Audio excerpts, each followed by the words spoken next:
Uh, is it possible that there can be a contradiction between like feeling close to God one day and love for God, and then the next, or like even just later that day, just simply like relaxing, you feel like I have a feeling where I need to, like if I stop praying suddenly I feel like maybe my prayer wasn't sincere, and Yeah, as you grow towards God, yes, that will certainly be the case. Because if you think about your growth, so this is really a question about growth.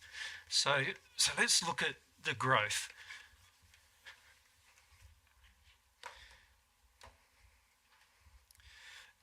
You've got,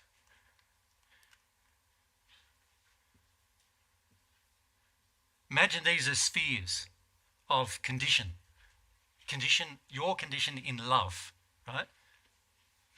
So you got 1, 2, 3, 4, 5, 6, 7.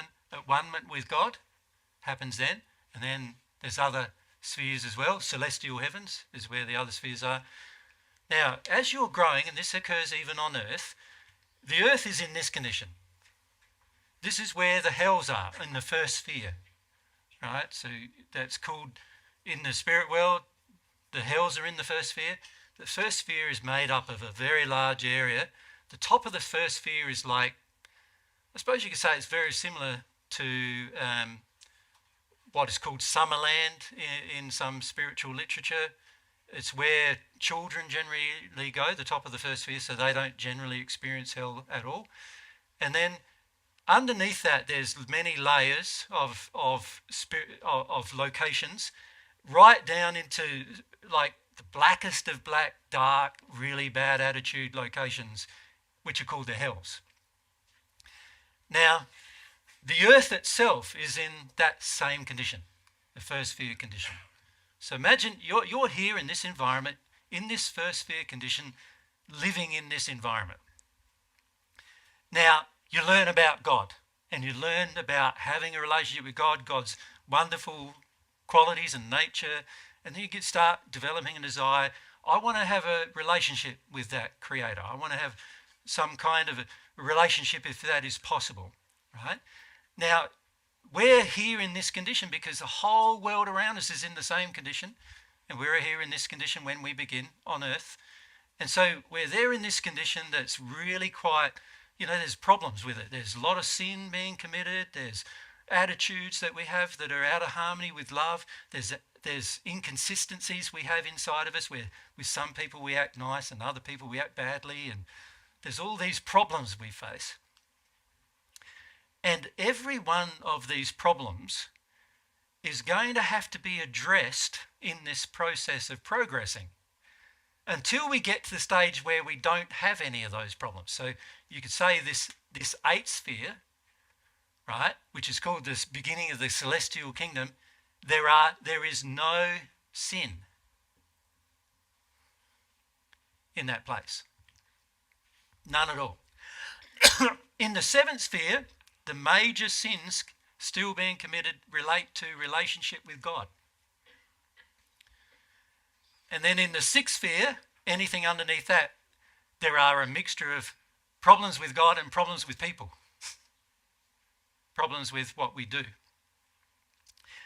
Now we're starting here. We're not going to get here straight away. so it's possible to feel love for God and then or like feel like God loves you, but then And then also later feel like 10 minutes later, God is demanding. yeah, Okay. 10 minutes later going into one of your addictions or your sins and feeling completely different. Definitely. Yep. And that will continue until you get rid of all your sins, right, as you progress. Now, the really good thing about progress is there's a point of no sin, right? But the world doesn't tell you that, and religion doesn't tell you that either. They tell you you are sinners for the rest of your existence. They tell you you were born bad, you be bad all your life, and you will always be bad. Bad, bad, bad people you are. That's what it tells you, right? Religion encourages that view because it encourages sort of this idea that you can do bad things, but be sorry for them. Here we're saying, no, there's a time when you don't have to do bad things, when you'll no longer be driven to do them at all, right? That's what we call at one with God. You're at one with the way God loves. You're not in the same league as God, but you are in harmony with the way God loves, right? So we call that at one with God. So that no sin is called at one ment. And it's interesting that it got turned into atonement, right? But it's actually at one-ment. It's when you become at one with God, there is a point of no sin in the eighth sphere. And that's when you're sin-free. So everything you choose to do, by the way, in a place of being no sin, you still have an infinite thing you can choose to do. You got utmost freedom. When you're in sin, you are very limited in what you can do, right? Because the sin dictates what you do. Your sin is like what could you say? It's like a sort of almost like a subconscious guiding force on your choices. So it's not subconscious because you can recognize it, but it's like you feel like you got to do this. It's like when you get up in the morning, feel like you need a cup of coffee, that kind of thing. You feel like you should do it, and you feel like it's good. And sin is like that. It will tell you that it's good, but it will also tell you that it feels good. Wants you to continue doing it, and in the process of continue doing it, it's going to keep you locked up and in chains to that thing. So there are many people who enter the spirit world who are addicted to coffee, and they are literally screaming for it. You understand? They have used it all of their life to suppress themselves and also get themselves G'd up and encouraged, and now they're desperate for it. So the very first thing they do generally is go to a person who loves coffee and just get some drink more, right? So they can share in that experience. And there are many alcoholics that are the same as that, where they're screaming for alcohol.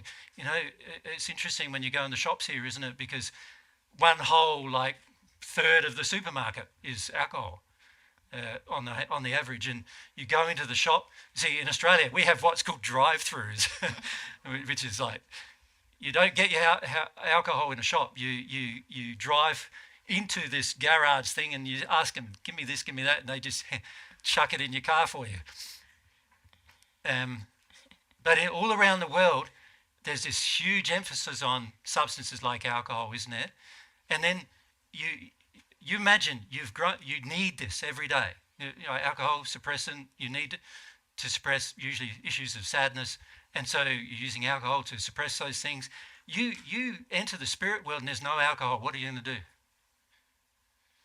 You're going to want some alcohol because you've had a whole life of needing it. So what do? You connect to a person on earth and you make him drink more so you can share in his experience. Because there is a process of being able to share the energy of the experience that occurs. So that's what you do. Now those people become so embroiled on what's happening on earth for years and years and years. I've seen some alcoholics stay on earth for 100 years after they die.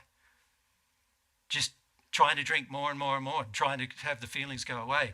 And the problem with this is that the addictions, the sins, lock you up so much that you can't grow. You can't move beyond that point. And this occurs on earth as well as in the spirit world, where you don't realize it, but many times our sins are causing us to stay in a place and we finish up repeating like a Groundhog Day life. You know what I mean by that? A repeating life where every day we're doing the same thing, hoping for a different result and getting the same result. And every day we're hoping that one day our relationship will be better, but we keep having the same kind of relationships and the same problems. And every day we hope that if I do work harder, I'll have more money and more of this and more of that. And yet I work hard and I don't have that. I have less, in fact. And in fact, the world is almost governed for you to have less. And in fact, God's laws are governed in such a way that the more you act in addiction, the more restricted you will be. Right? That's how the law works. And so we don't realize that if we don't do this process of progression, what's going to end up happening is you're going to end up feeling restricted all the time, unhappy, restricted, disappointed with the accomplishments of your own life. And to be honest with you, after you pass, one of the most difficult things to face is not all the bad things you did, because many of times you know what they are. The most difficult thing to face is your disappointment.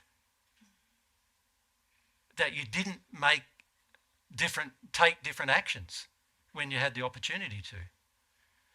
And yet a lot of our actions are governed by the sin that we have and our inability to face up to truth and to then make a loving choice, right? And that's what causes us frequently to make some very, very bad decisions for our future. Because remember, on earth, we are planning for our spiritual future. That's what we're doing. You've got, 70, 80 years here, and then who knows how many thousands there. So if you compare the time period, this period on earth is learn as much as you can, absorb as much as you can, not about earth, but about the next life, because that's the one you're going to spend the most time in, right? So that's the one you want to learn the most about. But the average person on earth is going so focused on earth, so focused on my senses and satisfying my physical senses of taste, touch, hearing, senses, all these sensory apparatus we have in our body. We're so focused on satisfying them instantly that in the end we don't plan for our future. Yeah. So the whole goal here with this relationship with God is setting up your future.